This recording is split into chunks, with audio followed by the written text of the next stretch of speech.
Hello, Miss Art Garden here, and today I'm going to do something a little bit different. I'm going to go over how I make a song in Garageband, and I know this is kind of a weird video for my channel, but I get a lot of people asking how I do songs, or how I do music, or where I get music, and I make it. I just kind of quickly make it in GarageBand. So if you have GarageBand, I'm sorry if you guys don't, open up GarageBand and pick a new thing. And I just did a Stranger Things Let's Draw, so I'm just going to make this like a Stranger Things song. I'm just going to close the keyboard right away, and I'm going to close out of this metronome right away.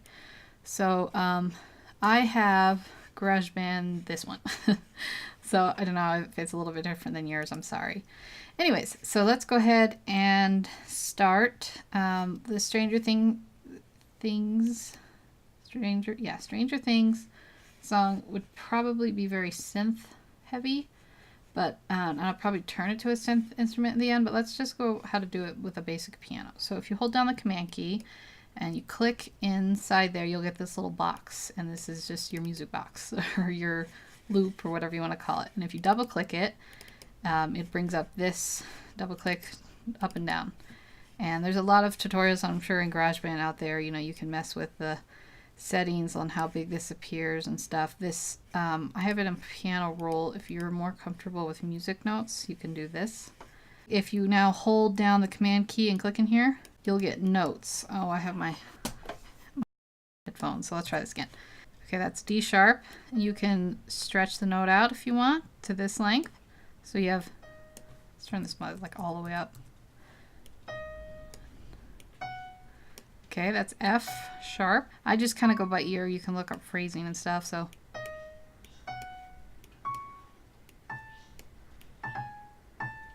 that.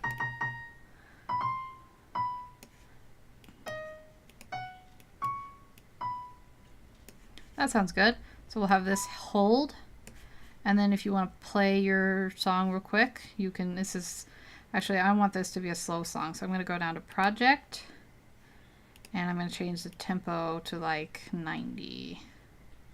Oh, let's go 75. Okay, so I think I'm going to shorten this note. So, and then I put this here, so you have, this will be L's theme, I guess, because that's who I did in my Let's Draw. And then you can have another note. I'm just kind of trying to play it by ear.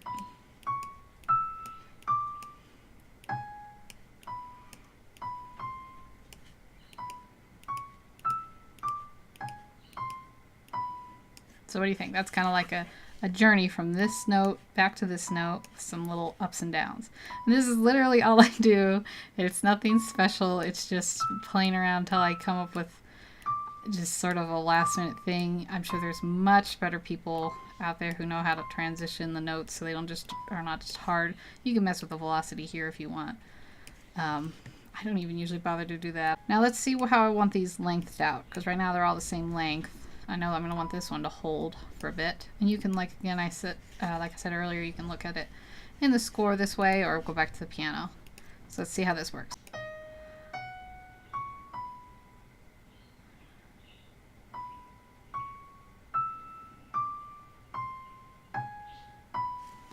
Okay, so this is just, it doesn't really match the beat of this first one. It's just too slow. So let's try this.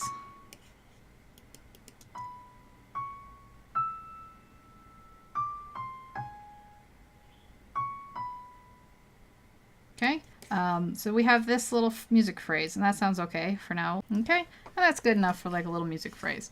So now you can keep it piano if you want, or you can come, I hit this little I key here to bring up the the instruments.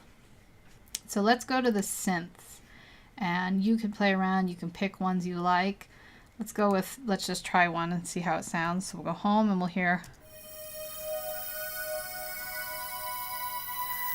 Okay, and I don't actually like that one. Let's go with, okay, so I've kind of come and I've picked this planetarium one. I think it sounds okay, so let's listen to it real quick.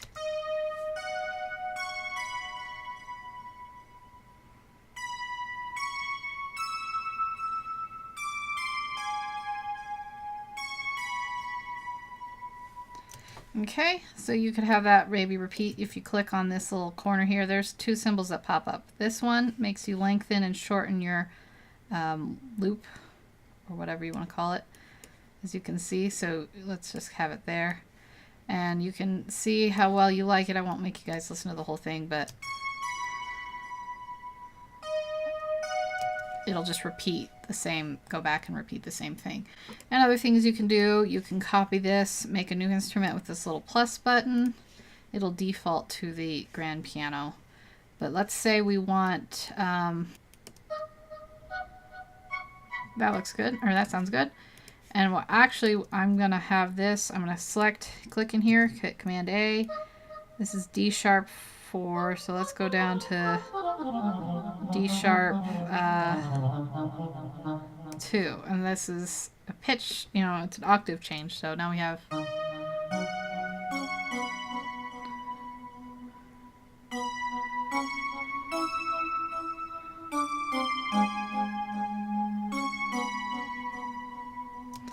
Okay, so hopefully you guys kind of get the idea. If you want to change it like a half octave, I think you can move it up like 5. 1, 2, 3, 4, 5. And you might have to look this up, and you might have to go with if you know more about music than me. And then it'll still sound. So that's still like a half octave change, but let's see if we just move it up 1. It sounds weird then. Doesn't quite match the key, you know what I mean? So you'll just have to kind of play around with this. If you have a hard time just playing it by ear, you'll probably just have to look up like chords and stuff. So like you can literally take like, okay, this is G sharp and I want a G sharp chord. And you just Google piano G sharp chord and that'll get you, and then you can look and see which other ones you need. Or you can play it by ear. So this was just kind of a quick video to show you how I do my music. Everyone's always kind of wondering. It's just kind of made up. And that's why there's so much looping and stuff. And hopefully it's not terrible for you guys. It's just usually just background music. So I kind of take into consideration what the subject of the drawing is and just kind of play it by that. So hopefully you guys have enjoyed this little video. There's tons of GarageBand tutorials out there, so if this interests you, you probably want to look at those, so you guys will be masters at this, and then maybe you can come back and teach me some tips. So I hope you guys take care and have a wonderful day, night, whatever, and I will see you in the next video.